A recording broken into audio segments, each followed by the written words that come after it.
Welcome to They Live by Film, a platform dedicated to bringing you film discussion and interviews from around the world. I'm Adam Lundy, and as always, I'm with my co-hosts Chris Haskell and Zach Bryant. Hello, gentlemen. How's Hello, things? hello. Hello. Hey there. How we This all is doing? the great. We always, well, not always, but a lot of times we'll have like a themed episode. I think this is the spring break episode here in the US. Everyone's Oh, leaving it's the spring school. break. Oh, Yeah. okay. I should have chose some like 22 Jump Street and Spring Breakers, I suppose. If it makes you feel any better, it doesn't feel very spring. I'm watching snow come down out my window right now. No, for real? Yeah, first time it snowed all year. Yeah, Dude, it snowed in Ireland this week as well. Not where I am. I'm too far south. We never really get snow unless it's like really, really cold, but sort of further up the sort of Midlands in Ireland and further up north, it was snowing this week as well. I no fucking hate the way. snow. Hate it. That's great. It hit 90 yesterday for us, Zach. That's 32, Adam. Jesus Christ. In March. Yeah. I mean, that's Texas, I guess. It wouldn't Yeah, it yeah. wouldn't even hit that in July in Ireland. If Well, if Ireland hit 32, people will be dying in the streets. well, because you don't have AC there, right? Like nobody has AC, Yeah, right? exactly. Only like commercial buildings, and even then it's only like newer commercial buildings. Any kind of Yeah, like yeah. the office I used to work in before I had my current job where I'm at home didn't have one half of the building had AC, and then the newer half of the building, oh sorry, the older half of the building didn't have AC, but the newer half did. So like you'd be begging to go work over in the newer side of the building during the summer. You Yeah. know, in the middle part of the East Coast here, it is like the middle states, it is so fucking miserable because you get like today, like it's gonna snow, and then we'll get to like August, and it'll be at 90 to 100 degrees, and then in December it'll drop to zero. We have no consistency in weather. It's not as bad as Ohio where it changes like every 20 minutes, but like it changes like week to week here. And it's so annoying because we had like nice 70-degree weather just like a week ago. Yeah, yep. No, it's just getting hotter and hotter. I think, yeah, Adam, I think y'all are gonna everyone's having to kind of adapt. So like, UK and Ireland, you're having to get ACs. Do you have a portable one for your house yet or not? I just have like a desk fan that I A have desk like fan. on my bedside locker that goes every night of the year because I just like the white noise, much to my Hmm. partner's chagrin. But yeah, I have a desk fan that I just have going every night, regardless of the temperature outside. Oh yeah. But I move it into my office during the summers because I obviously wouldn't be able to work in that kind of heat without AC. Crazy. Anyways, yeah. So spring break here in the States, people are going crazy. We're recording this at the beginning of spring break, although I know it's dropping by the time spring break's over. Um, I So is have it like are your kids like out for spring break? Is that what you're saying? Like or Yeah. We're about to leave, so we're having to schedule vacations around spring break now. So we're recording this on a Sunday morning, and in about let me think, in about 10 hours, we're getting on a plane and going to Italy for 2 weeks. okay, so I knew you were going to there. I just didn't realize it was y'all spring break because we don't have hours for another month.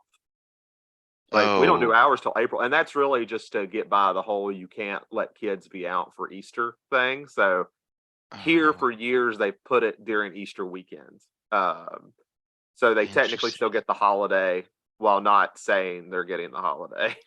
There's a Virginia's always behind joke in there somewhere, but I won't do it. I'm above that. Hey, probably in the richer parts, it's not like that. They probably get out at normal time, but here, I mean, we got out for Lee Jackson Day until like 10 years ago, Whoops. and we didn't get out for MLK. So that's really what became an issue. Was like, so it switched from Friday before to the Monday, and I was like, well, it's not much of a difference, but hey, at least it's a better holiday, I guess. Crazy.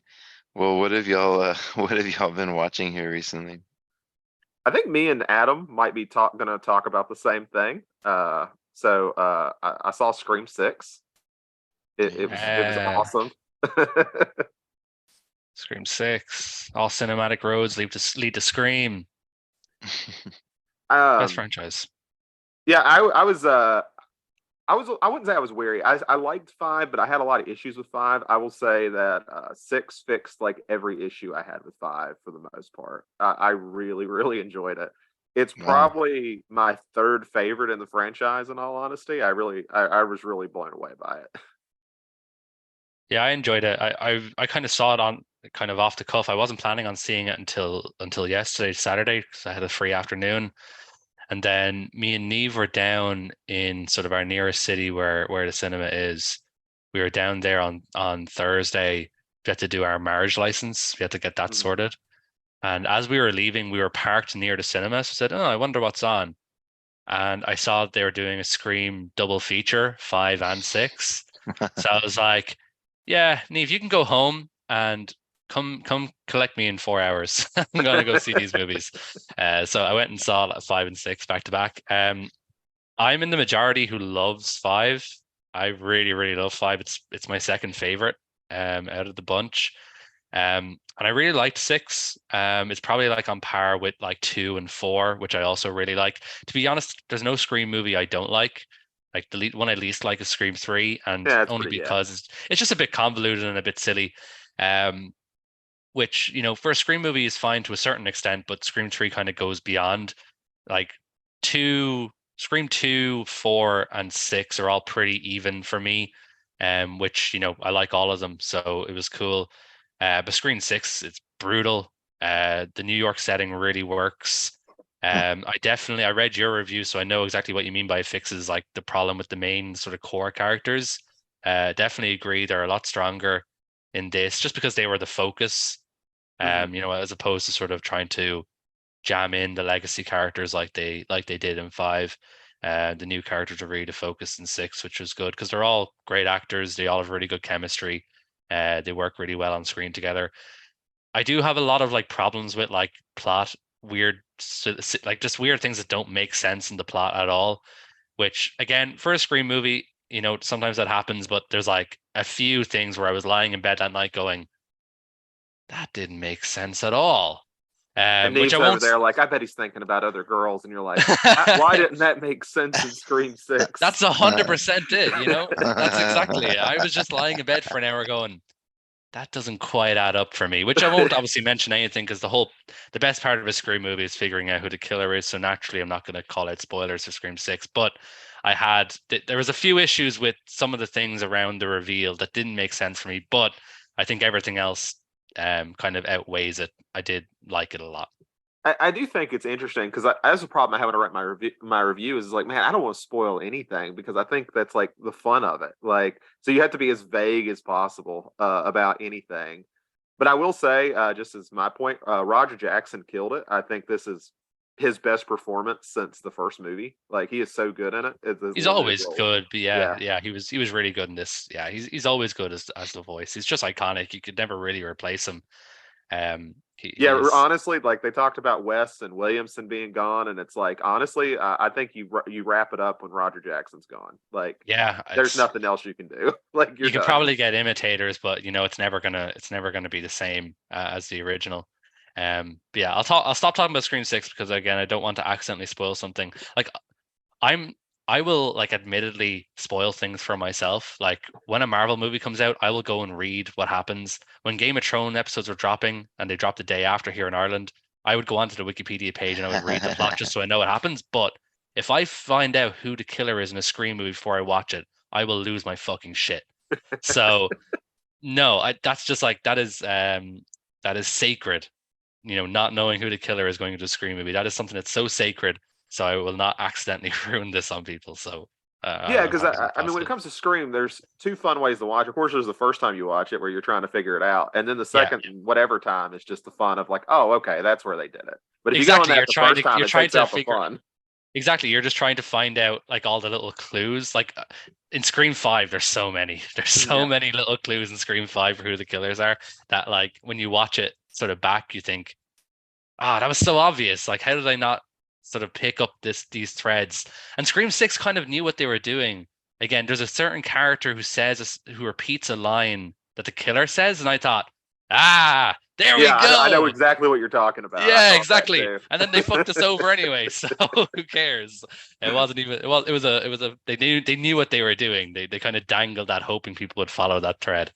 So I think it's a well-written film for the most part. I think they kind of knew they were ending up kind of writing themselves into corners, which I'm sure is always tough in these kind of movies.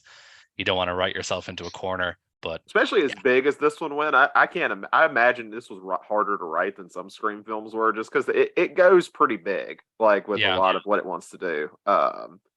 But Chris, I'm curious. I assume you've seen most or some of the Scream movies. Nah, I've seen the first one. Dude, That's what the it. fuck?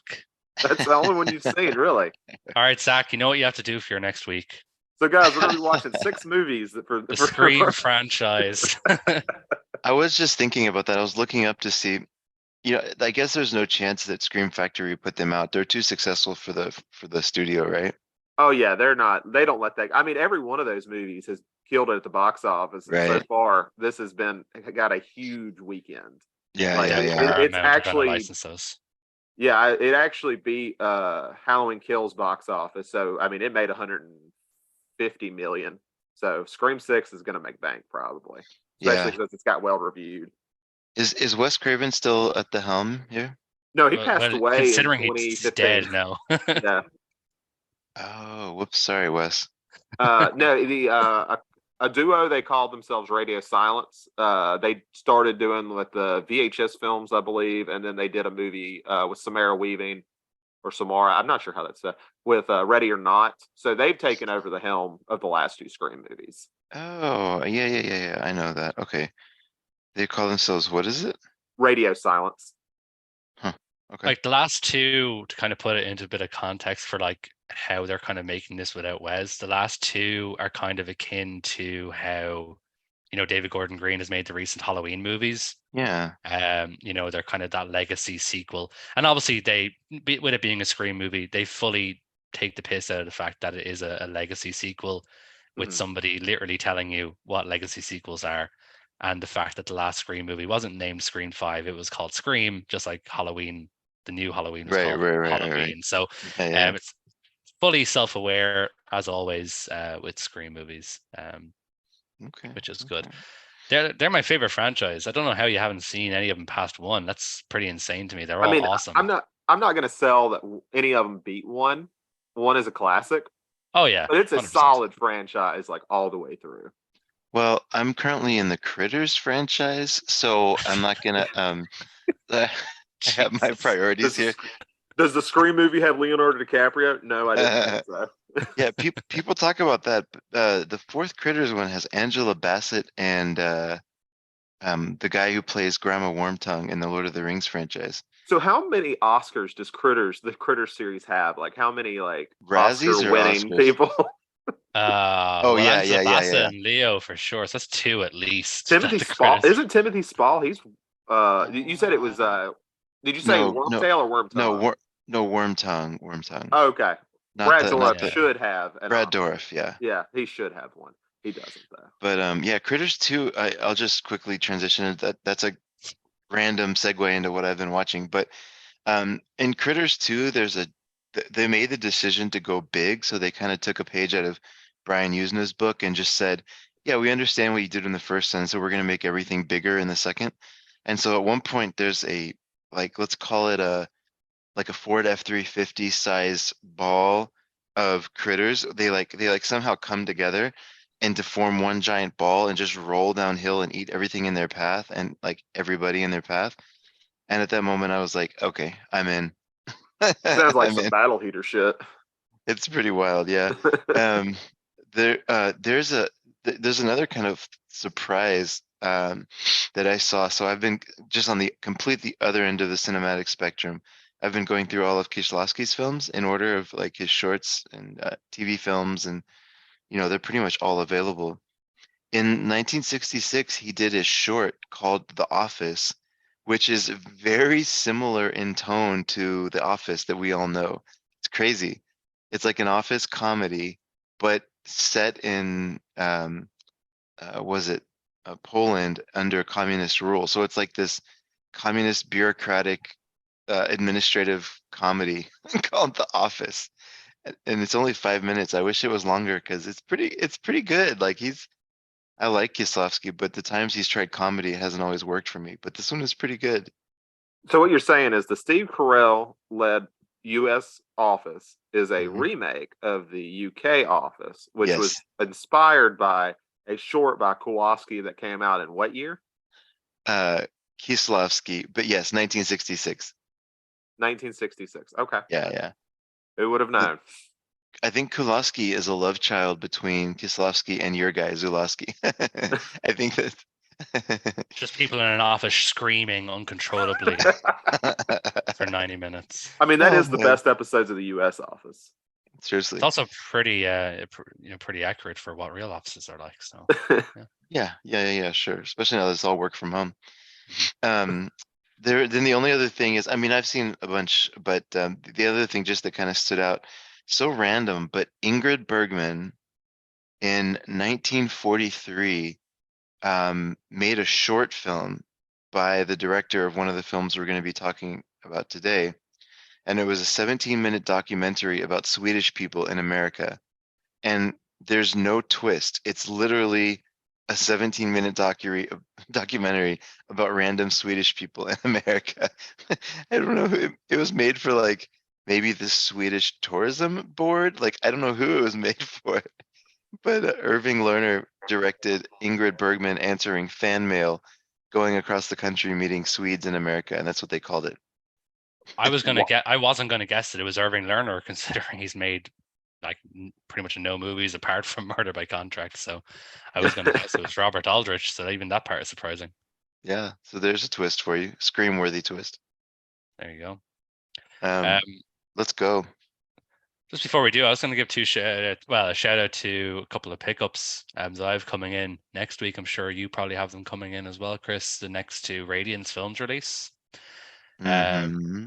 so we have Filler Up with Super, which is from what I've been reading is like a French like road movie Yeah, about a yeah, bunch yeah. of like dudes just going on a road trip. But I've heard it's like kind of like the French equivalent to that Cassavetes film Husbands. Um, so I'm intrigued to watch that. I haven't seen Husbands, but I'm intrigued to see if this is like French Cassavetes, because if so, those subtitle guys are gonna have a really hard job. You're subtitling everybody shouting over one another. So we'll see how that works out. And the other film that's coming in is the Todd Saltz film, Welcome to the Dollhouse, which stars the Oh, chick who played Randy Meek's sister. So once again, all cinematic roads lead to Scream. So yeah, I'm looking forward to seeing those. I saw that there was a new announcement for a film that's coming in June called The Hotspot, which is made by the what's cover. his face, Dennis Look, Hopper. yeah, The cover looks so nice. yeah, looks great. Friends, whoever does his graphic art does an amazing job. But Yeah, yeah, have you never seen Welcome to the Dollhouse before? no, never even heard of it. Oh man, Todd Solance's films are um I saw good, but Happiness many jacked up. moons ago. I Okay, saw I Happiness okay. like have. 10 years ago. It's unfortunate. I'm sorry. Actually, it's a good movie, but I'm still sorry. Yeah, Yeah, it's yeah, a you have to bit be of a wild watch. yeah, you have to be prepared. I would say Welcome to the Dollhouse is probably one of his tamer as far as some of the stuff he puts in his movies, but yeah, his films are always a little bit of a tough watch. I think I'm going to get that Franco Nero set. That's probably where I'm going to start with Radiance because that set looks Oof, awesome. so Yeah, good. looks so good. I saw Fran put up um like images of what the sort of print looks like, and it Hmm. looks like really good. So I haven't pre-ordered it yet. I need to do it before it sells out. I know there's 3,000 copies, so probably won't sell out before it goes on sale, but I'm still just gonna pre-order it soon just to be on the safe side. People are super excited about Radiance, which is good, but they're selling out pretty fast. Yeah, and I mean, I mentioned this to somebody the other day, but I was like, I've never regretted more not having $1,800 to spend as much as I've watched these Radiance releases. I'm like, man, I wish I had that much money to blow on movies at one time because that's been people are getting their money's worth. Yeah, I know.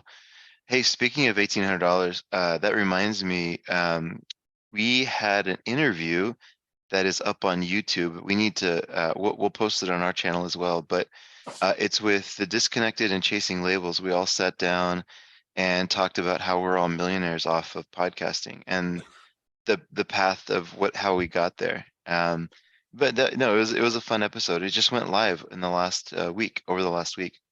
You say we, but I wasn't invited, so fuck you guys. You know, It was I was talking to someone who wants to get you on the show. You're just gonna have to like stay up till like 3 in the morning. Oh, well, okay, maybe not yeah, then. yeah, it's tough because he films most of his interviews at night because he works. He's got like a really kind of fairly high profile job actually, in within the U.S. government, and so I guess you It's could pretty work good. out on, yeah, you could work out on weekends, I guess. Probably would be the best time, but we filmed this at night, right? Wasn't this a nighttime recording? It was. Yeah, so it would have been 3, 4 in the morning for you. All right, I'll pass. I don't need to be on there anyway. That's okay. All right, we'll get talking about these movies. So I chose a couple of movies for you guys this week. I chose them, and I really kind of wanted to pair. I know I wanted to watch Murder by Contract, and I knew it was kind of easy to watch, or easy to find. It was on YouTube, but then it's also in the indicator set for the Columbia Noir Volume 2. Um, and I knew the film I wanted to pair it with was Kiss Me Deadly, so I'm glad that we all got a chance to watch that because it's not readily available online, unfortunately, even though it is released on disc by Criterion. And the reason I wanted to pair these movies up because they're kind of they're both film noirs in the most basic sense, but I feel like they step away from the conventions of film noir enough to kind of stand on their own in this kind of weird little alternative world. They are not quite neo noir. Like I've been thinking of them as like to bring in like something that's used a lot of music is like post noir to be a real sort of dig Nice, about it. nice. Post noir is kind of like the best way. They're both kitschy and interesting, and they don't follow noir norms per se, but they're still very much film noirs. And I just find the vibe of them very similar. So I just thought they'd be a great pairing. The first one we're going to talk about came out in 1958. Was released by a guy called Irving Lerner, which I mentioned didn't direct a whole bunch of feature films. He did make another film that is in one of the indicator sets called City of Fear a year later. But the one we're going to talk about is Murder by Contract. Just to give a kind of really brief synopsis that Letterbox provides for this film. Claude is a ruthless and efficient contract killer. His next target, a woman, is the most difficult. Pretty bare bones, but again, the plot is pretty bare bones for the most part. I find that this film is very much more about the vibe than the plot.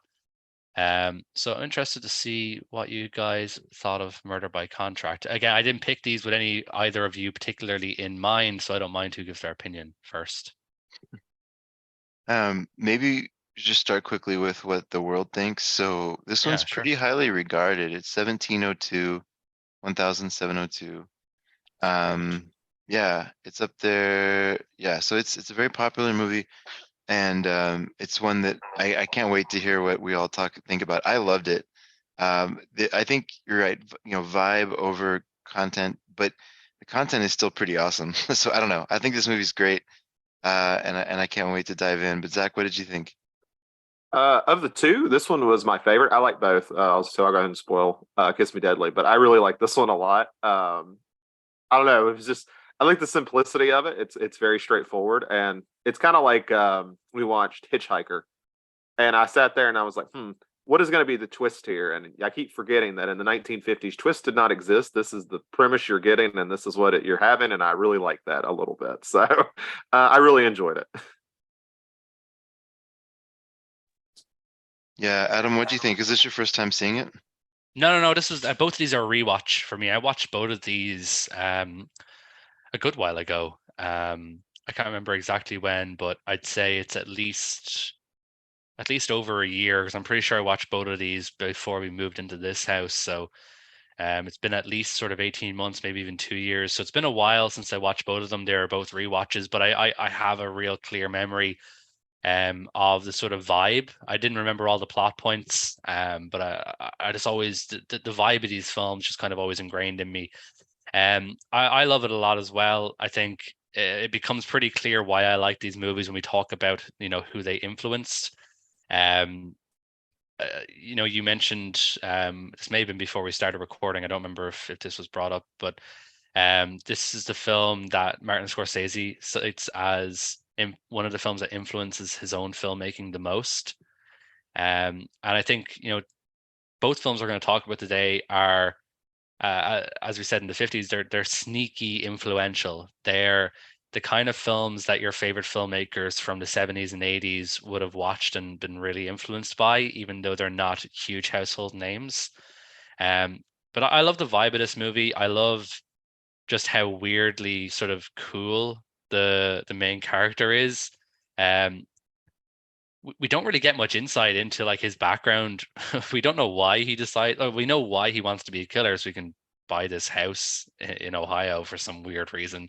He's obsessed with buying this house in Ohio, or by the Ohio River. I don't know if that's in Ohio. I'm gonna assume it is.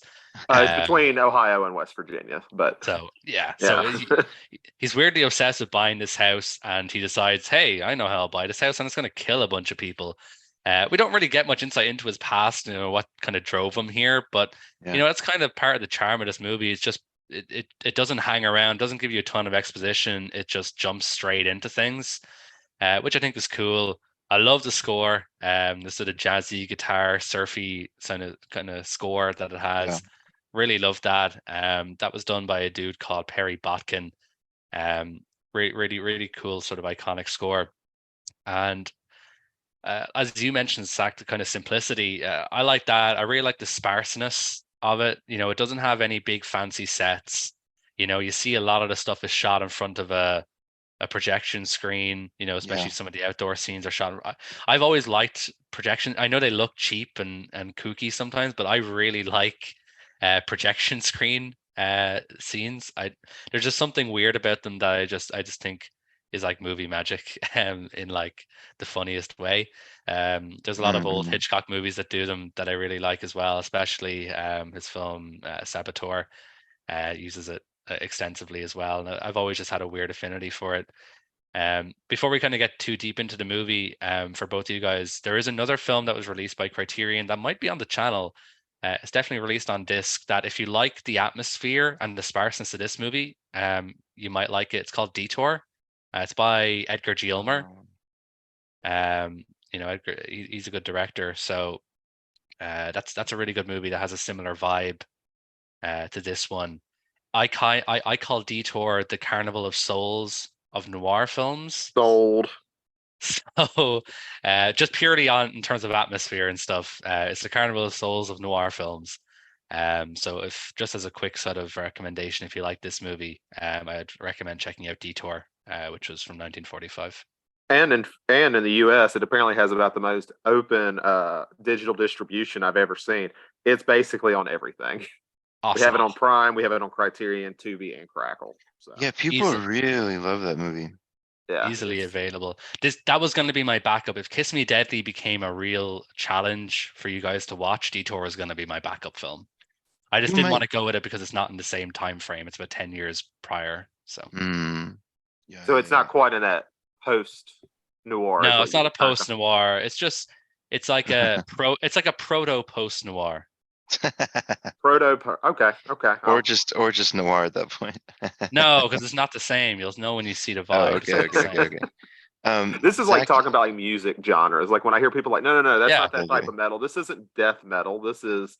I wish I knew more about black and metal to technical finish death that metal. joke.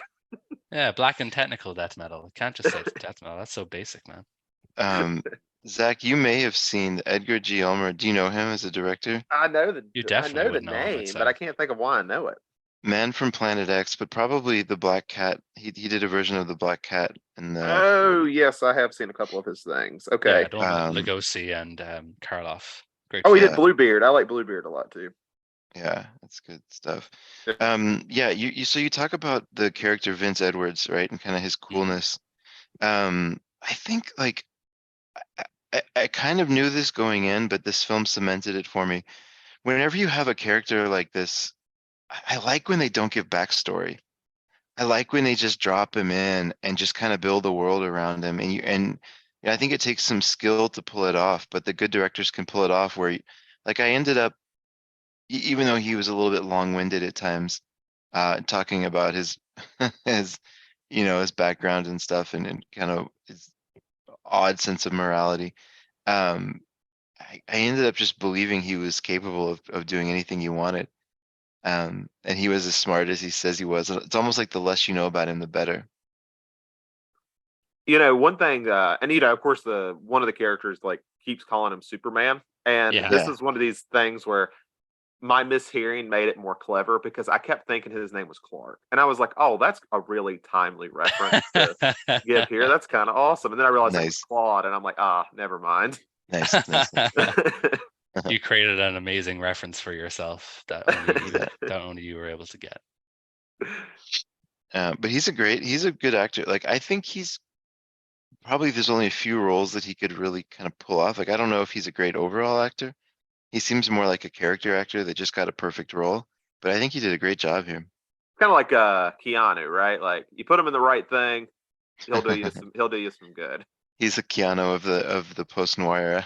Which I won't say that I've never seen the guy in anything else. For all I know, he's got like, he's just got all the range he could possibly have. But yeah, he definitely comes off very cool in this one. So it Speaking of seems that, to work well. I'm gonna see if I have seen him in anything else. He's been in 88 movies, so you might be scrolling for a while. He's in The Killing apparently, but I can't say I remember him Who the hell is he in the in killing? The Killing. Yeah, he must be just like a bit part because I I mean, can't he was pretty swole, right? He could have just played like General Tough Guy or something in the background. Yeah, it seems like that. Like this, yeah, The Killing was what, 2 years before that, so I don't know. This is And I like a mean, B Rodney movie, so just because he's Dangerfield a is in star the of it. killing. So I mean, that's the most important role. He gets I no suppose respect. with to remember Murder by Contract, it was a B movie. So just as you're the star in a B movie doesn't mean you're going to show up, in a serviceable role in an A movie. And looking at his credits here, apart from apparently an episode of Knight Rider, he did look as though he was predominantly in B movies, which is fine. There's no big deal about that. Um, Which I'm curious, since we're talking about B movies, does anyone know what the A picture was for this by any Yeah, chance? no idea. Scorsese talks about it. It's called The Journey, and he Oh, said he didn't like it when it first came out, but he likes it now. That's all I know about it. Okay, I've never even I heard of didn't it. know if they kept that available or not.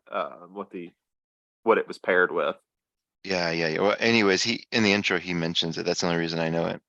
That is a good question though, because you'd wonder how many of these B movies have actually outlasted the A movies. It's kind of like when Yeah. you look back at Oscar Best Picture winners and all the nominees, and you think, wow, all these nominees are just like so much better than the one that won. Yeah, Yeah, yeah. So you'd wonder how many of the B movies have outlasted, in terms of like influence and importance, because I've never heard of The Journey. I have no idea who that is, like what that is, or who it's by. But Right. I heard a Murder by Contract before I saw it and bought it. So yeah, you'd wonder. yeah, Well, and I mean, it's in a nice box set now too. And I mean, I Oh, don't assume the Journey got that. no. exactly. I was gonna say, I wonder if your indicator, I wonder if part of their strategy is to go after B movies, because I bet you from, in this case, Columbia, they're probably it's owned by Sony now, right? Owns Columbia. Anyways, Yeah, doesn't matter, but yeah. But they're probably the cheaper films to go license, right? If you're gonna go after some Oh of the yeah, I think content. definitely that's pretty much their game plan, is to go after the B movies. Like in any of the sets, I don't think there's any sort of film that you would call like a major picture, Yeah. with with big directors or big stars. I think I'm just trying to think now. Well, I'm there's just turned so in the around to look. first one, there's that movie called Drive by Night with Mickey Rooney. It's pretty. I don't think it was a Yeah, major picture, but that had some there's also kind of that stars in it. one. One of them has um, one of them has Rita Hayworth in it as well. I'm pretty sure. Oh, that's cool. Affair in Trinidad, I think it's called. I don't know if that's in the second set. Maybe I'm No. mixing that Oh up. yeah, Affair in Trinidad's in the second set. Yeah, I that's what don't. I'm Maybe I'm looking at. mixing it up. Maybe it doesn't have Rita Hayworth, but I could have swore it did. But Yeah, but they're usually gonna have. I mean, they would have marketed those movies by having someone that is somewhat recognizable, right? Like so. yeah, I'm sure Drive by Night marketed Mickey Rooney like crazy, and I'm sure Fair and Trinidad marketed Rita Hayworth like crazy. Like that's what you do for a beef movie, right? yeah. I just looked it up. Literally, the poster is just a complete body shot of Rita Hayworth. Yeah, So exactly. Yeah, yeah, that's what you do, right? You sell the apples that are in your cart, right? for sure. Um, but yeah, I think like you talk about the music here, and I think it contributes to the overall vibe. I just think this is such a, I don't know how to say this. Like it just is made with such confidence. Like to make a movie like this from a director that hasn't made 40 films. Irving Lerner, he's been in and around Hollywood. I mean, he was an editor on Spartacus later in his career, so he's been in and around the game. But like he's just not like a household name. But this movie just had so much confidence in it. And I think I mean we brought this up before, but when you have like this is still the era where you're promoted within the studio. You've been doing Oh yeah, these yeah, odd yeah. jobs, so I always think there is a little bit more confidence with some of these guys just because they're like, yeah, I've never done this, but I've watched it for 10, 15, 20 years. I know how this works. And then I think when I was reading a little bit about this, it was made in 7 days. So you either have confidence or you don't. And, you got to get everything done quickly. That's Uh, crazy. It was made in yeah. 7 days. And I mean, it's, I think that, I think there are directors like that can just, under pressure, they do well. And he could be just that type. He just does well when he has like all that pressure on him. Yeah, Yeah. you definitely saw that in like the B movies because again, a lot, as you said, a lot of the directors for B movies, this was their shot.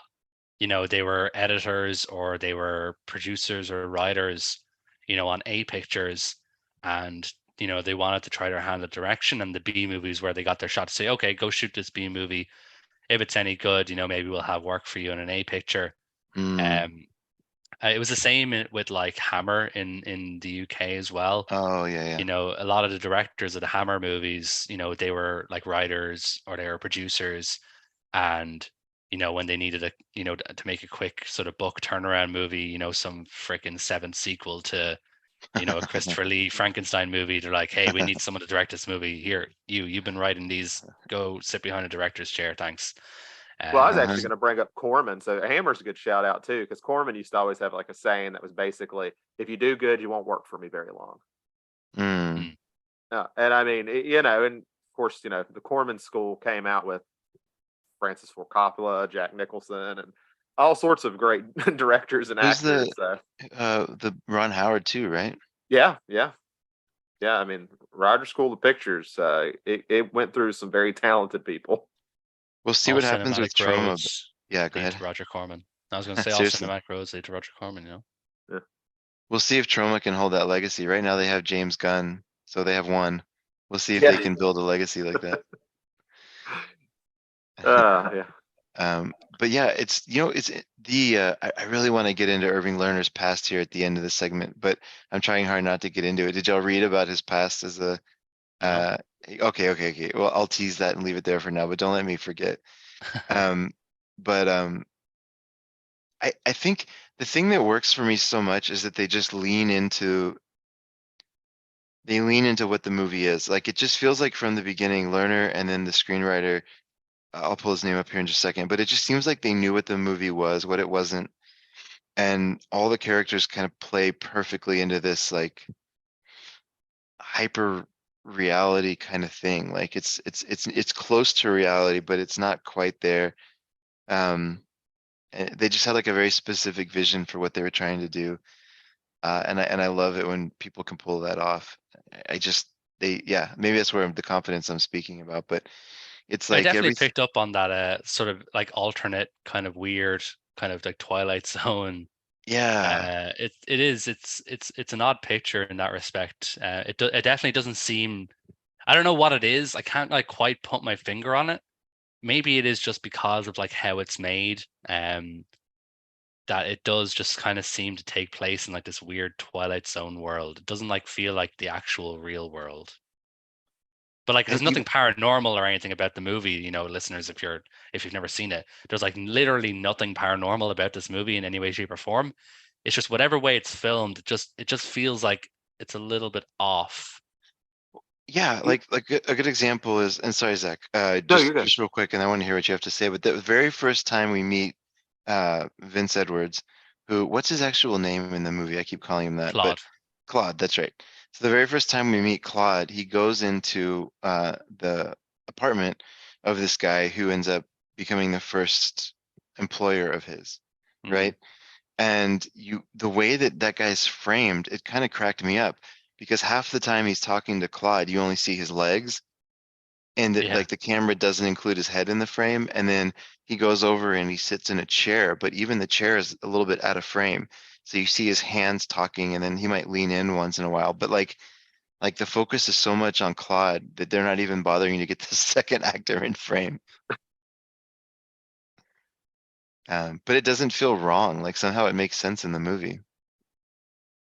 Yeah, and I think there is like, and I mean, with the time period, it makes sense. I think there is a lot of influence with like the mystical Western, you know, whether it be anti-hero or whatever, where you're talking about kind of like the almost mystic or not quite paranormal element, but its own world sort of thing. We kind of see that a little bit now with this is I wouldn't want to give anyone the impression this is John Wick, but in that same sense where you have your own like world with contract hits and it almost feels not quite reality. Like everything is like you don't live in the real world. This is the real world sort of That's thing. interesting. Yeah. So that's And a two lot of that's parallels brought to in from Keanu Western. Reeves. Yeah, we go back to Keanu. Um, this reminded me a little bit of, do you remember in one of Seijun Suzuki's movies, where I think I'll pull it up here in just a second, but it's where they actually like break down the laws and the rules of being a hitman. Yeah, it's Branded to Kill. Branded to Kill, right? Yeah.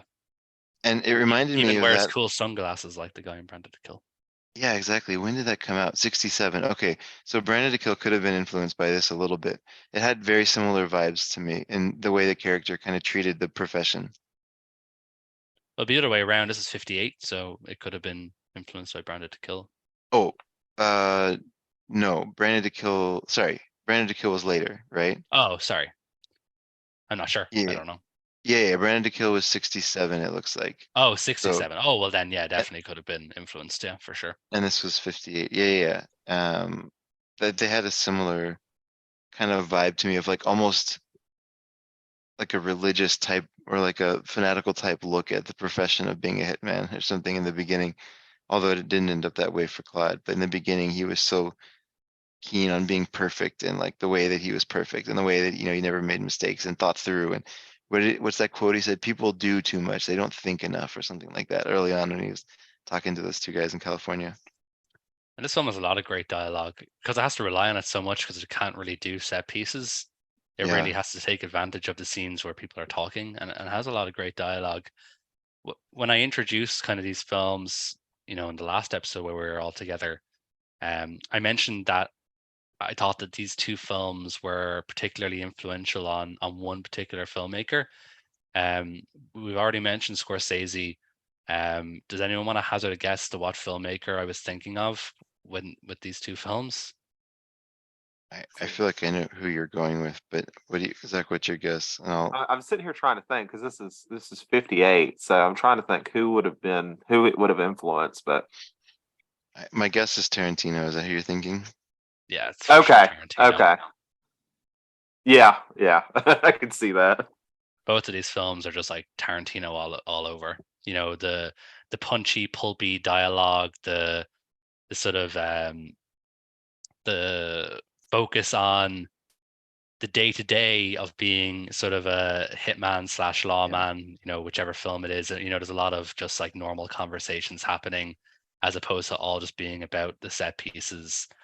The scores, obviously, we'll definitely talk about the more overt influence of Kiss Me Deadly, which I think is a bit more on the nose with definitely. one particular scene. Yeah.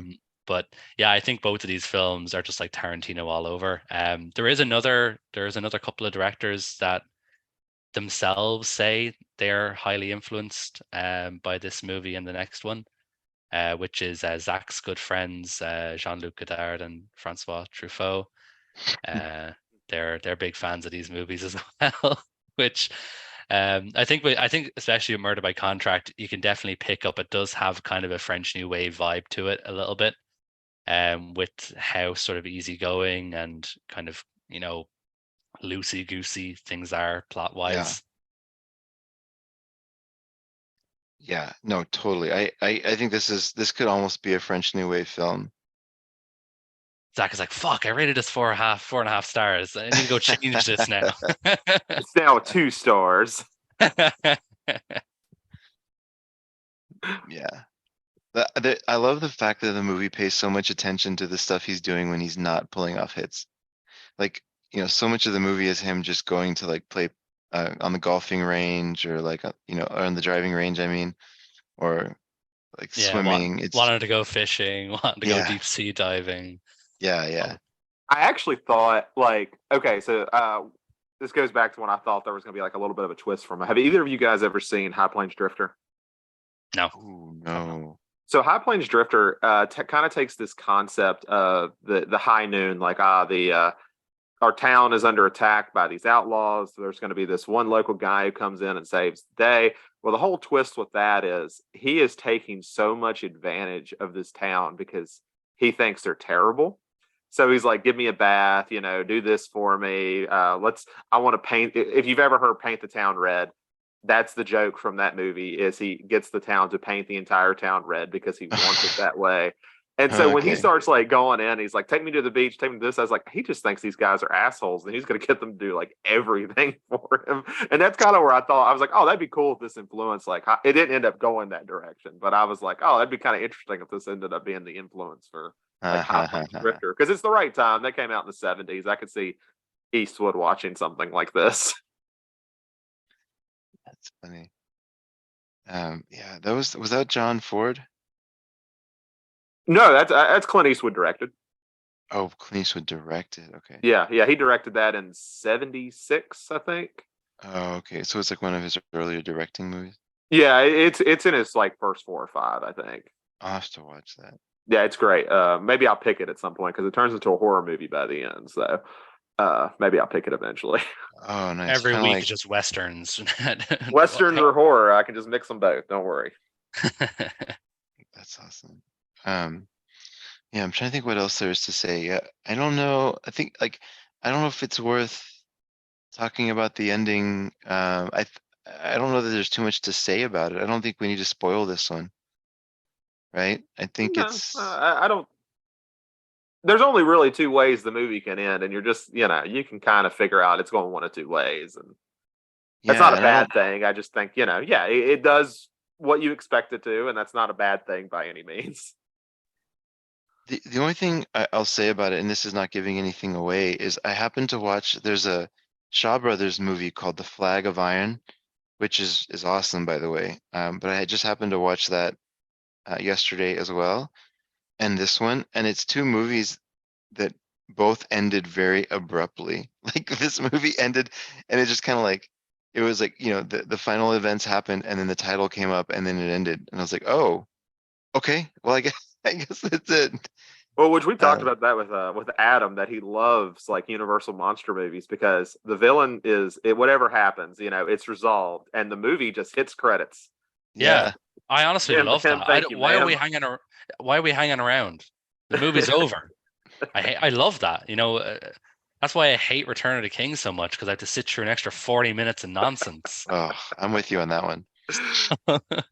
Yeah, and what was funny is I watched this on YouTube and it puts the runtime at 2 hours. I'm like, why the fuck did Adam pick a 2-hour noir for me to watch first thing in the morning? And then it ended at like 40 minutes to go, and I'm like, oh, cool, it's over. What was That's the really rest weird. of it? Was Yeah, it like that's a really commentary? No, it just has like this still picture with some music that it plays. I'm assuming it so the copyright system doesn't catch it or something would be my assumption. Oh, that's really interesting. Yeah, because I obviously just watched my disc. I didn't watch it on YouTube. That's really weird. Yeah, I was like, man, I can't believe there's a 2-hour noir in the 1950s that Adam likes. Well, like Vertigo exists. Yeah, that's true. That's true. Never mind. That's definitely a neo-noir. Even though it's the same year as Murder by Contract, it's not a post-noir, it's a neo-noir because it's in color. It's a proto-neo-noir. No. Well, maybe actually.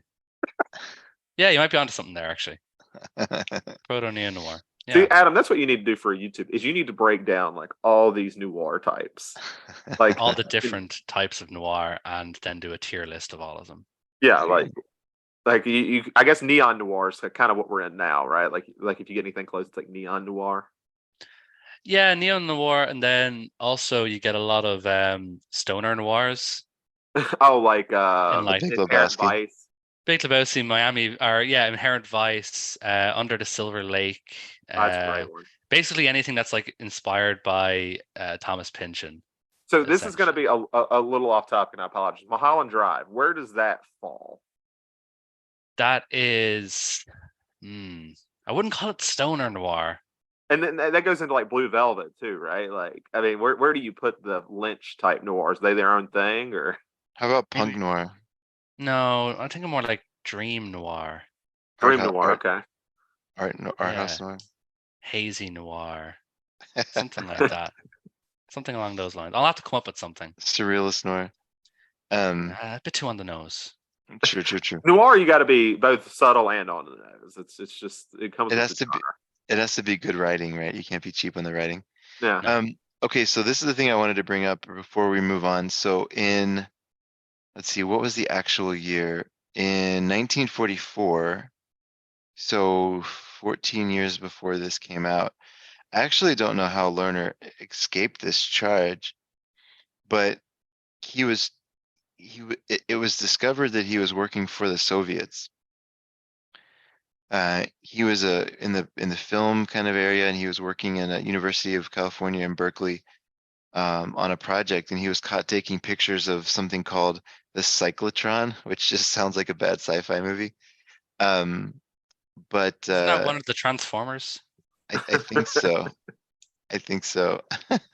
Apparently, it was used for uranium enhancement and was used eventually in the Manhattan Project. But anyways, so he had to quit his job, and then he went to go work for another guy named Joseph Strick in a record business, and that label was owned by a guy named Eric Bernet, who was another person who was later found out to work for the Soviets. So I don't know how Lerner got out of that charge. That's a pretty serious charge in the 40s. You know, and Um, especially because now you so this was prior to the atomic bomb, is what you're saying, right? yeah. Yeah. So I guess at least then we were sort of had a relationship with the Soviets to the point where it's like, yeah, the US and Oh, Soviets don't like each other, but they're technically allies. I see. So he may have lucked out on timing. But It's what more really like, is the issue with that is there was the uranium race between the Soviets and the US because everything was a race. So yeah, it probably would have been a lot worse if he was giving away those uranium secrets in like the 50s when they were trying to find new elements like every day. Like what can we do to make new elements? that's a great point. That's a great point.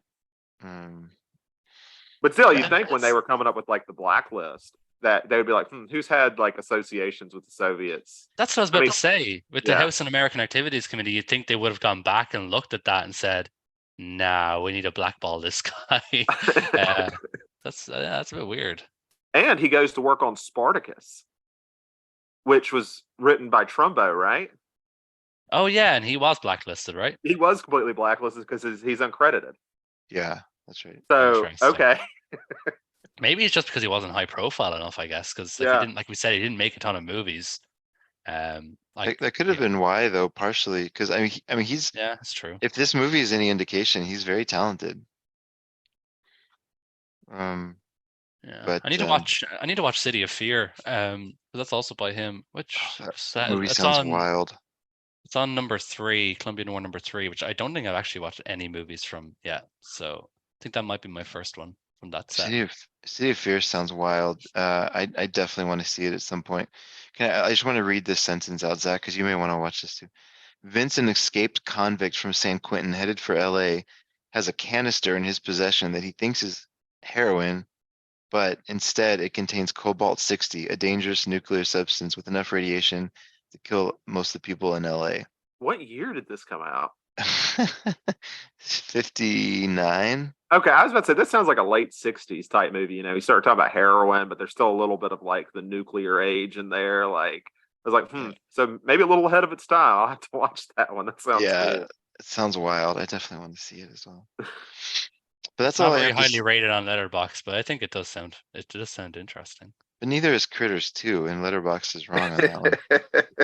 I This mean, one's also 81 minutes. So that must have been like his cutoff point. And it stars Vince Edwards as the main character. This sounds perfect. I love Yeah. it. Playing a guy When we named Vince. We're gonna have to do. He is playing a guy named Vince. Yeah. When we do Post-Noir Part 2 in a couple of months, I'll pick this one. And of course, it's not streaming on the US, of course.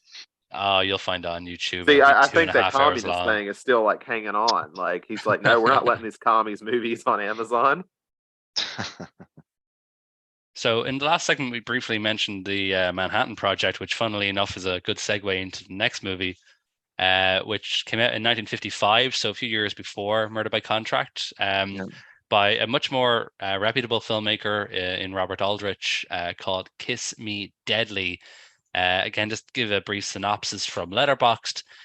One evening, Hammer, which is the main character, Hammer gives a ride to Christina, an attractive hitchhiker on a lonely country road who has escaped from a nearby lunatic asylum. Thugs waylay them and force his car to crash. When Hammer returns to semi-consciousness, he hears Christina being tortured until she dies. Hammer, both for vengeance and in hopes that something big is behind it all, decides to pursue the case. Man, they just went up through the first like 30 minutes of that movie. Yeah, that's pretty much like the first. That's pretty much like the first like 20, 30 minutes of the film. That's when it all kind of kicks off, really. Um, so, Chris, I know that you really like this one. Zach, you said you didn't like this one as much as the first one, so I'd be interested to start it with you if that's okay. Yeah, sure. So I wanted to preface, I did like this movie. I thought it was pretty cool.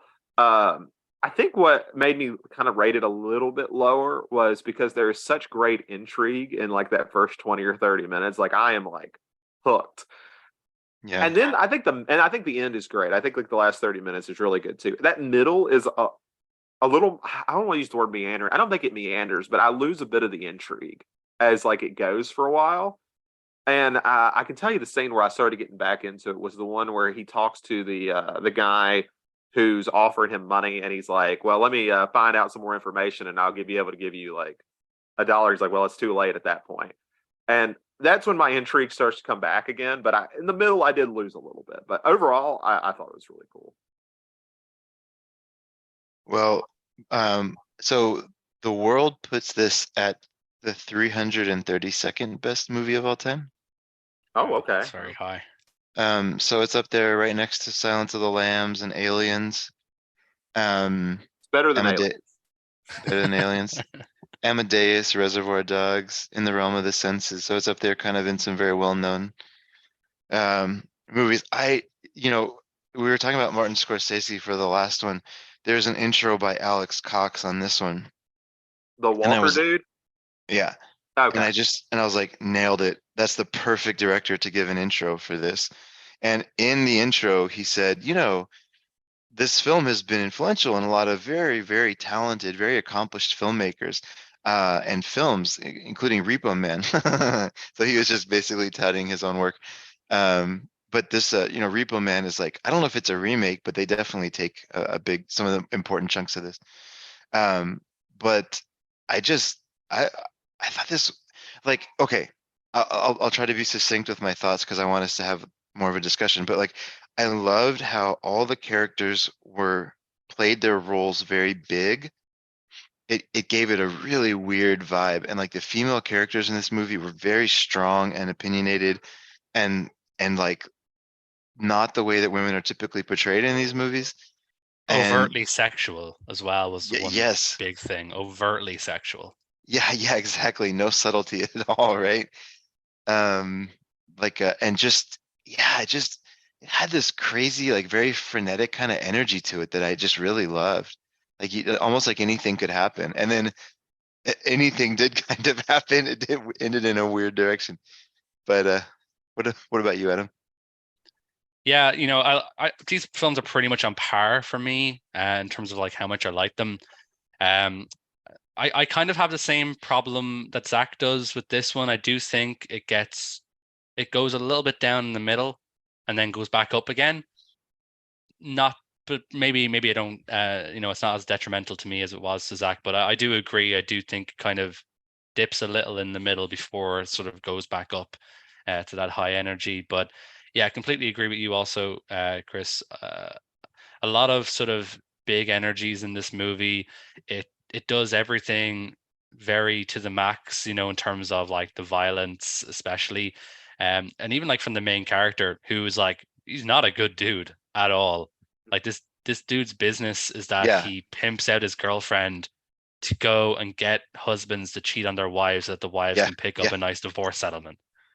So like the main character is like not even a good dude, and he Yeah. has no reason to get involved with something like this. He's not like he calls himself a private detective, but really not. He's just a huckster. Yeah, he's a con Um, artist. Like he's a yeah, con Yeah. artist with a exactly. license. Exactly. It's really the main character is just so funny because he just I don't know, maybe he's just like he's trying to validate himself as a private detective by sort of engrossing himself in this mystery that he found himself in.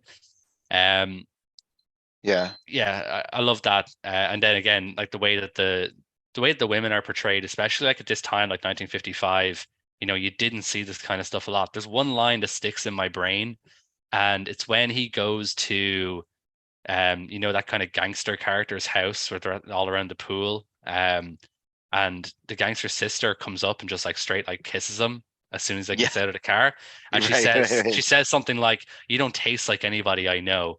Right. And I was like, that is such an awesome line. But like it's 1955. That's like, how did he get away with this? Yeah, exactly. Um, it's crazy.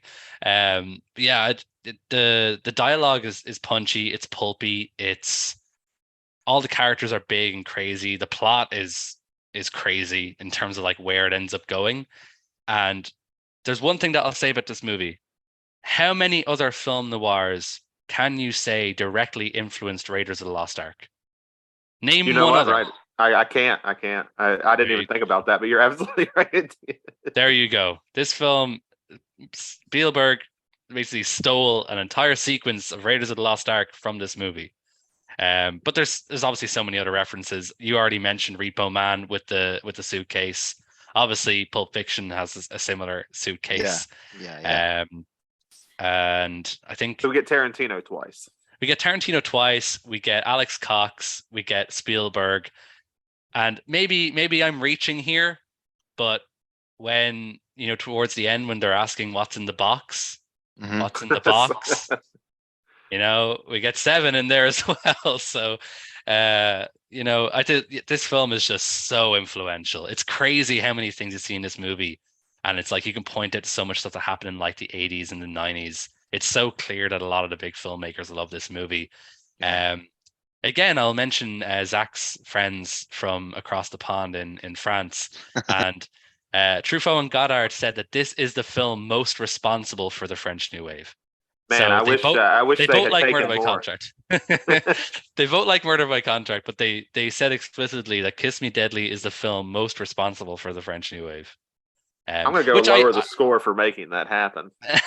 like to be fair, I actually see more in Murder by Contract than I do in Kiss Me Deadly, so I don't really know if that is true. I see a hell of a lot more of New Hollywood in Kiss Me Deadly than I do French New Wave. Um, yeah, I love this movie. It's so ahead of its time. It's crazy this movie came out in 1955. It feels like it should have been like 20 years later. This feels like a 70s movie. So I feel like it's important because we have done a 1955 movie before. We did Night of the Hunter. Yeah. They really were wanting these like despicable people. Like we were kind of bringing up like the main character here. And when the cops were first kind of like shaking him down a little bit, I was like, look, it's kind of shady what he's doing, but these are people like cheating on their wives and stuff. And then the more you learn, like, oh no, he's just a complete dirtbag. This isn't even like There's no ambiguity here. He's a dirtbag, like for what he does.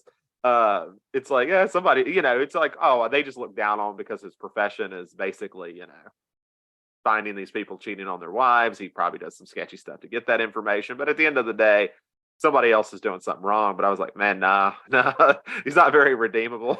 No, he's orchestrated. It's not like he's like, like stalking them to try and catch them in the act. He's literally orchestrating the Yeah. cheating. It's funny. But I gotta say the guy who played the main character, his name Ralph Meeker. Yeah, Ralph Maker. He really just chews it up. He's fantastic. I think the cast in general is all like just really good, strong character actors. I don't think the guy who plays I really like the guy who plays the cop. He's not really in it a lot. He's in it at the start and in it towards the end, when he sort of when he figures out what's going on and he comes and gets the key off Hammer. Don't know what it is about that. I think he's really good as well. I just think it's just full of really good character actors. There's one other thing that's interesting about this movie as well, just with the time frame, that makes me think of another really great filmmaker from this era. But in this movie, there's a lot of non-white characters. There's black characters. There's obviously his mechanic friend who's Hispanic. Oh But yeah, like, but the like, lounge singer. yeah, the lounge singer as well, and the barman. But like, none of these are played like they're not like played up for their race or whatever. They're just like normal characters. Which again is kind of interesting for the time frame. A lot of the time, in the 40s and 50s and stuff, they would have Yeah. been really played up to stereotypes. And maybe that is true for the mechanic a little bit, Yeah, I was gonna say the but mechanic is not totally immune from that. yeah, he's not totally immune. But like the black Brava boom. characters, but I don't know. He just seems like that kind of energy, though. I don't know if we Yeah, can yeah, say yeah, that yeah, that yeah. is True, true, true. stereotypical. But like a lot of the black characters are just like normal characters, which you didn't see a lot, and it reminded me of the way that Sam Fuller made his movies as well. Sam Fuller, often featured like other races, and it wasn't a thing. It was just like they were just playing normal characters, which you know maybe it sounds weird that I'm giving plaudits for this because obviously that should have been the way anyway, but it wasn't. So I think that's pretty cool that it did feature a sort of multi sort of racial cast, but like none of it actually mattered to the plot that they were different races, which sometimes it did in this time. Yeah, I think that's a good call out. They talk about that briefly. I was watching just like a tiny special feature on that, and the screenwriter is a guy named AI Bezarides. I don't know That's a what cool his, name. yeah, it is a cool name, right? Uh, and they were saying that he wrote the Greek characters into a few of his other movies. So maybe he was a Greek guy by background. I don't know, but he liked to put Greek characters in. And I don't know. They didn't talk specifically about the black characters, but I did pick up on that as well. Yeah, they're just very cool and calm and normal people in the Just movie. yeah, they're just normal people, which is great to see that everyone would just like. If anything, they were more normal than the freaking white characters, who are all Totally. just big bombastic assholes. They were just like normal people, which is good Yeah. to see. The other thing that made me laugh about this Bezarides guy is apparently this was a novel first, right? Yeah, it By was. Yeah. Mickey Spillane, who Mhm. wrote a bunch of good crime books or novels. But apparently he hated what Bezarides did to this. Yeah, Um, there's a lot of apparently there was a lot of sort of heated arguments about where the plot was going and how they were adapting his book. Yeah, and a lot of the, let's say, more kind of randomly supernatural elements, or like a lot of the stuff that kind of like suspends reality for a minute, was not in the book at all. Um, so he just took it in a different direction altogether, and Mickey Spillane didn't love it. Um, but yeah, the movie just, I don't know, like I know what you mean about Murder by Contract being more French New Wavy in like the feel of it, I guess. Yeah. But I think the dialogue in here, the way that characters talk and kind of the way that it plays on convention or expectations certainly fits. I can see it. I don't know if I would have picked up on it as easily or as naturally, but now that you say that, I can certainly see it. It's almost like these directors are going to do what they want, like they're going to kind of Mm. make it their own way.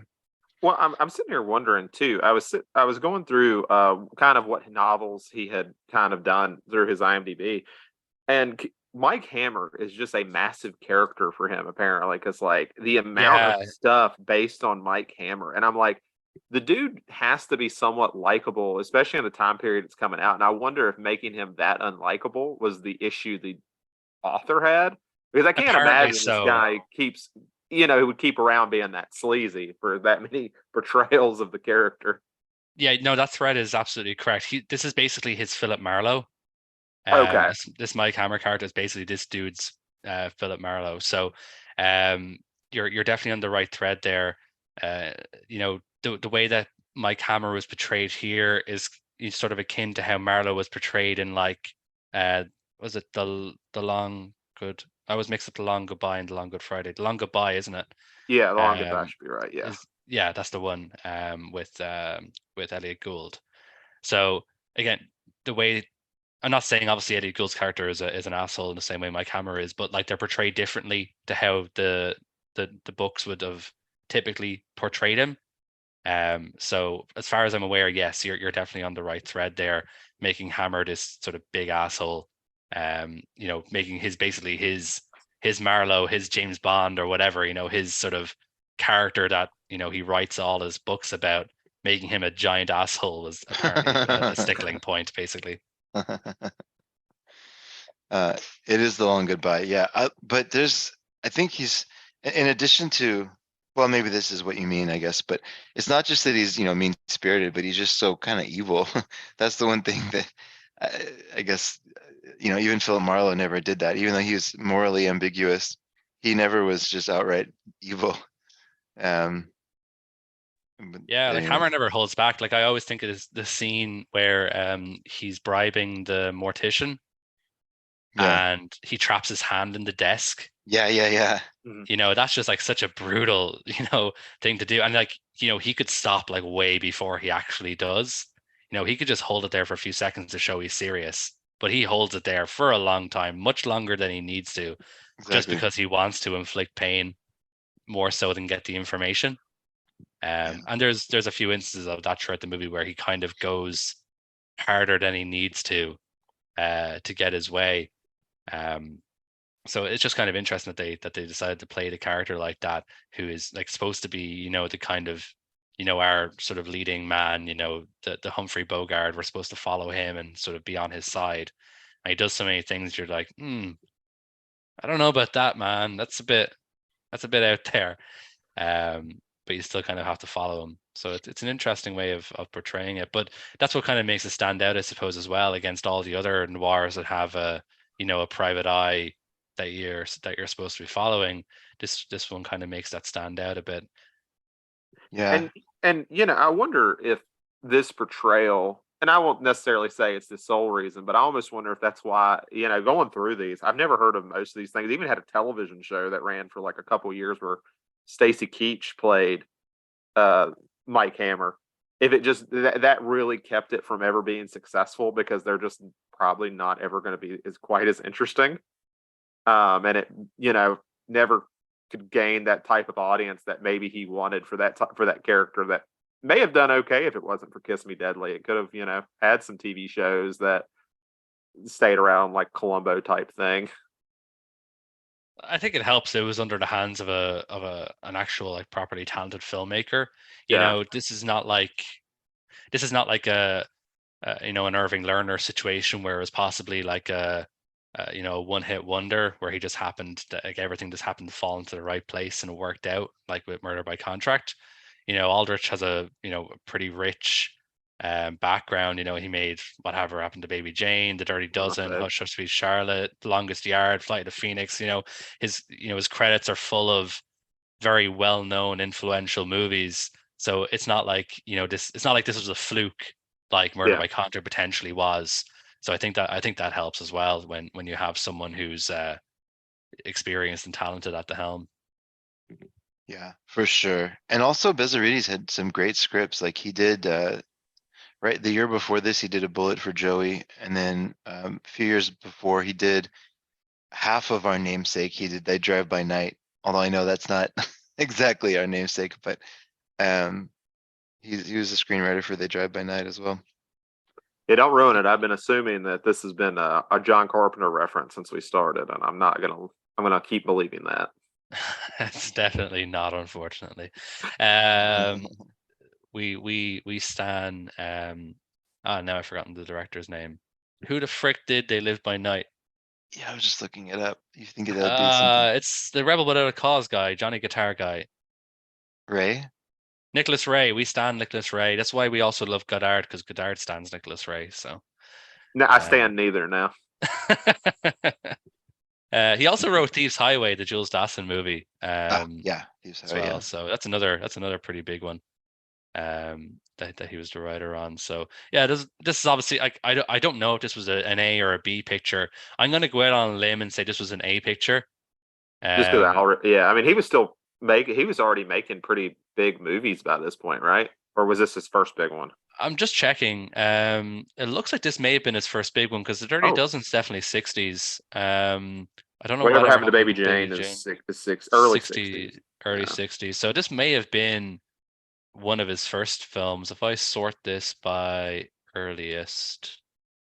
Okay, so he made like a couple of what looks like B movies, 'cause I've never heard of them. And then Kiss Me Deadly and The Big Knife, he made those both in 1955. The Big Knife is another noir, as far as I'm aware. Mhm. If it's called The Big Knife and it's not a noir, they've made a big mistake. That is the most noir Unless it's title. He a invented cooking the show. Giallo. He did it. Yeah, Yeah. that's a pretty noir title if I've ever heard one. The Big Knife. Oh, So he it did looks like Garment Kiss Me Jungle Dead, too. Garment Jungle. Anyway, That sorry, go was ahead.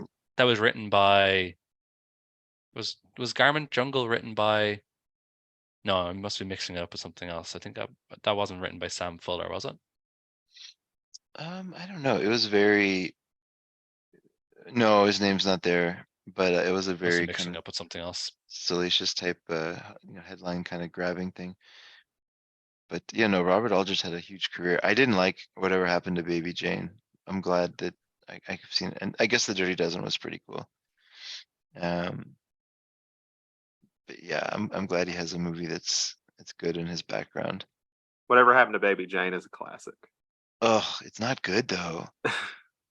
Like, Can't have you say I've seen seen it. it Yes, I've seen it. and you liked it? Yeah, I loved it. All right, fair enough. I've never seen it, so now I'll watch it and tell you which one of you are wrong. I But that's the one I with can Joan go ahead. Crawford, right? Yeah. yeah.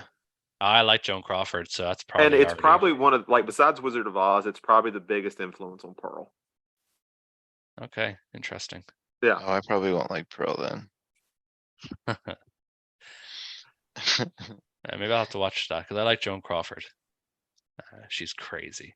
We have it on Yeah. HBO Max here. I don't know what y'all's equivalent is over in It- Ireland, but It's not streaming anywhere from what I can see, but Yeah, she definitely I have pulls up. ways of making films talk. Yeah, I don't know what else there is to really say about Kiss Me Deadly. I think it would be fun to talk about the ending on this one if we want to do spoilers, but I just think this movie is fun. Like I just think people should watch this one. Like it's one of those that kind of holds its own weird, unique place in film history. Kind of honestly, kind of like Night of the Hunter, which is funny. They're both 55 movies, but it just sort of is its own thing. Yeah, it has its own kind of uniqueness to it because it's equally serious and pulpy. Yeah. It has like a really good mix. I'm certainly happy to talk about the ending. I already kind of mentioned it earlier with the Raiders of the Lost Ark Mhm. reference. So yeah, we'll talk about the ending then. So spoiler alert for people listening who don't want Kiss Me Deadly spoiled. So the whole mystery basically has been leading up that they're trying to get their hands on they, as in the bad guys, who I still don't really fully understand their motivations. Yeah. But that's okay. The bad guys, led by some doctor, wants to get his hands on a suitcase. Hammer goes eventually and gets a key that opens up a locker in like a swimming club, basically like a Yeah. gym. Yeah. That Yeah. And inside the locker is a suitcase, and when he opens up, starts glowing and burns his hand. He's obviously perplexed by this. Brings it back to his. Oh no, doesn't bring it back. Can't remember what he does with it. If he just leaves it there, but he takes the key anyway, and the cop shows up and is basically like dropping hints as to what this is, and is like says two words: Manhattan Project. Yeah. And then you kind of go, ah, shit. Okay, well that explains why it burned his hand. Um, but anyway, we'll kind of, as things kind of get towards the end, it's like the craziest, most apocalyptic ending to a film noir possible. Um, yeah, like I remember first watching, I was like, what the frick is going on? Like, what direction is this film going in? Yeah. Um, yeah, like I said before, the ending is basically the same ending as Raiders of the Lost Ark.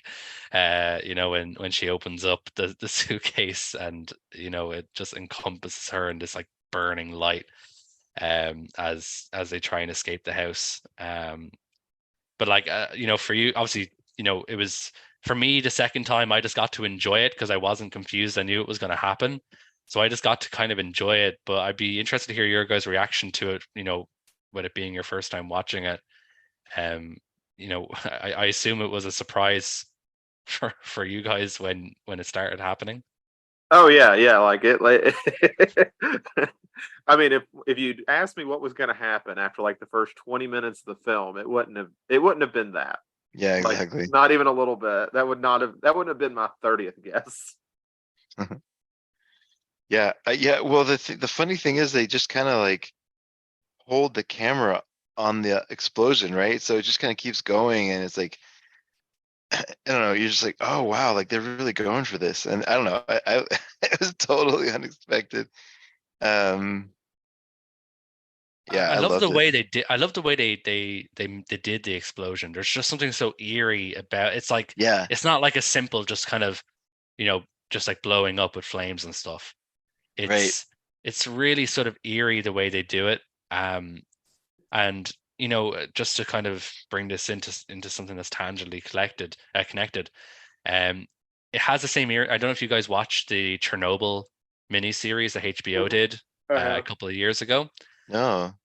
It's phenomenal. It's a dramatic sort of retelling of the Chernobyl disaster. Written by the Um, guy who wrote Hangover Part 3. okay, well I did not know that. Nice. I just love that. Sorry, I love that movie. That is a fantastic Nice. connection. But it's phenomenal. It's really really great miniseries. I think there's only like 5 or 6 episodes.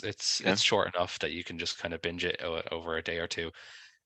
Phenomenal series, but um, obviously, with it being about nuclear disaster, there are moments in that have that kind of same eeriness, and so it's really cool to have seen. Like, I don't know if it was maybe influenced by that, but it's really cool to have seen that in Kiss Me Deadly, where they could have just simply just kind of blown up the house or whatever, but they just went about it just completely other way, just kind of weird, eerie, sort of flashing light and smoke and stuff. That does give it a kind of a sci-fi vibe, Yeah. like even though it technically isn't science fiction, we're talking about something that exists in the real world. Although I suppose it's never explicitly said that it is like, uranium or whatever. It's obviously implied because the cop mentions the Manhattan Project. But it just has that sci-fi kind of apocalypse vibe to it. Yeah. It's really eerie. It's just such an incredible way to end a movie because again, like Murder by Contract, the film just ends. We don't know what's happening. It just ends with our main character shot, standing in the water, waves beating off him as his girlfriend tries to drag him away, and that's it. We don't really know what happens. It's just kind of left up to you, and it's what an incredible way to end a movie. One of the best endings I think ever. Yeah. Yeah, no, I totally agree. They mentioned Manhattan Project and also Los Alamos. Yes, Um, they do. They do mention Los Alamos Is as that well. the Bikini Bottom thing where they uh, No, bombed the hell out of that? Los uh, Alamos is no episode 8 of Twin Peaks: The Return. Oh God, yeah. Okay, okay, I got you. Yeah, you it's know what I'm cool though. talking You about. can, if you're in New Mexico, you can actually drive by this place. Like it's not protected. Oh, so Um, Hills Have Eyes. Got it. kind of, yeah. But it's like all sorts of secret government stuff has gone on there. But um, and there's a third place they mentioned I couldn't remember. I think they mentioned like a code name or something, but I can't remember exactly what it is either. They Yeah, mentioned yeah, yeah. it sounds like a code name. It doesn't sound like a place. Okay, okay, that's right. Um, yeah, I just I don't know. Like I think the same reason why I said kind of before this where I struggle to like a lot of noir, so I'll be interested to see how this week goes. In my head, a lot of the noir films follow like a pretty similar beats. And I'm not knocking a genre for that. I mean, it's the same. I mean, I like Shaw Brothers movies, right? And I like spaghetti westerns. Like every genre does it. So I'm not faulting noir movies for that, but those particular beats I just don't enjoy as much. Like I don't resonate with like the standard noir films as much. But these two you chose were awesome, and like just forgetting, I feel like they were more than the genre. Like yeah, fine, they were noir films, but there was so much going on in them that they became more than the genre. I think that's why they're both so beloved. I have a theory that if Vertigo had ended with a nuclear blast, Chris would have liked it more. Or giant ball of critters. Yeah, give me something interesting. Jimmy Stewart standing at the end of the bell tower, not interesting.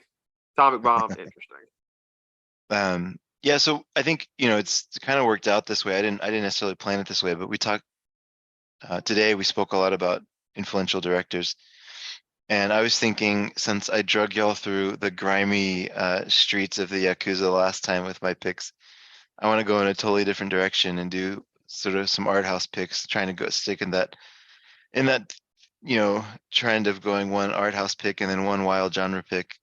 So I thought it'd be fun to go kind of back to the beginning. One of there's a guy named Jean Renoir. He was his dad was a painter or a sculptor, some kind of an artist. Yeah, it Oh was a no, painter. the painter, Claw. director. I've been here through Chris. And like, you know, he it's not no this is very different from the last time. There's very little experimentation going on in a Renoir film. He's a more of a classical director. His dialogue, at least in the films I've seen from him, is some of the best dialogue ever in film. Like, he just writes characters so well. He understands humanity like so well, and he's able to just, yeah, I don't know. Like Grand Illusion. Have you seen Grand Illusion, Zach, by chance? I have never heard of this guy until you brought him Okay, up. that's So fine. That's I not. did nothing. He's so good. Yeah, and he's not good in the sense of like, oh, like, look at that creative way it's blue for 3 hours. He's good in the sense of like, he's just a storyteller, and he's just an amazing storyteller that's also an amazing technician of film. So I want to do a genre noir week, and I feel like there's two that I actually haven't seen that I really want to see. One of them is The Rules of the Game, which is 1939, when he was in kind of his prime. So I definitely want to do that one. And then I was trying to find another movie that was ranked high on They Shoot Pictures. And one of the ones that I chose, Adam said is terrible, so I won't drag you all through something if you've already seen it and it's terrible. But he did another kind of a comedy musical called French Can, which is very high reviews, and it stars Jean Gabin, who's an amazing actor and was in a lot of his movies. So those are the two we'll see: Rules of the Game and French Can. They're both easy to watch. They're both on Criterion Channel as of today, and we'll see them before the end of March. So it should be easy. Surprised you haven't seen Rules of the Game. And yeah, me too. I saw So it a Grand long time Illusion, ago. if I remember, is Criterion 1, right? Isn't that what that is?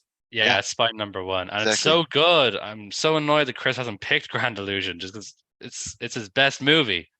But yeah, No, yeah. So maybe selfish on my part. I want to find two that I haven't seen. you haven't seen. I get it. Yeah. Totally. What one did I say was bad? I assume it was The River, right?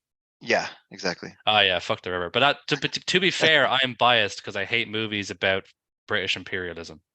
I always find your Oh. ratings interesting, Adam, because like you'll say "fuck that movie, I hate it." Then I'll go on your letterbox, be like 3.5 out of 5.